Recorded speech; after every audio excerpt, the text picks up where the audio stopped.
Kim Jong-un, président de la Corée du Nord, a isolé son pays du monde. Il a décidé de ne pas permettre à son peuple de parler librement. Donc, si vous partagez votre opinion ou de l'information, vous pouvez être effacé de la société. De plus, les gens du Corée du Nord n'ont pas d'accès à l'extérieur du pays, alors pas d'appels internationaux ni aucune station de radio. Ils ont peu d'informations sur le monde.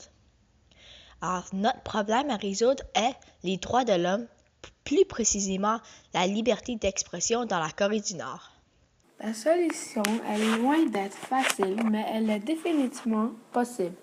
La Corée du Nord pourra éventuellement avoir la liberté d'expression, mais ceci devra être toléré par son gouvernement et surtout par son premier ministre. Le monde doit comprendre que les changements se font avec patience et tolérance. Pour changer la mentalité d'une culture, ceci peut prendre jusqu'à 3 générations avant de réellement voir un changement. Nous proposons que les États américains démontrent un vœu de collaborer avec la Corée du Nord.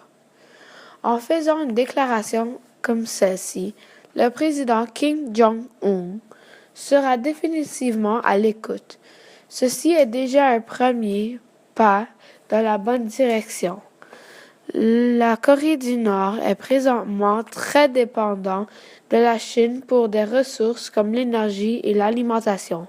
Si les États-Unis ouvrent une porte et leur donnent une opportunité à faire des échanges commerciaux avec eux, la relation changera. Ce mouvement, effectivement, démontrera une nouvelle expression ouverte qui influencera non seulement la perception du président, mais la vue des habitants de la Corée du Nord sur le peuple américain. Tranquillement, doucement, les dialogues influenceront l'ouverture d'esprit de cette culture qui a toujours été si renfermée. Éventuellement, nous croyons qu'à long terme, les habitants de la Corée du Nord auront le droit de s'exprimer librement. Merci.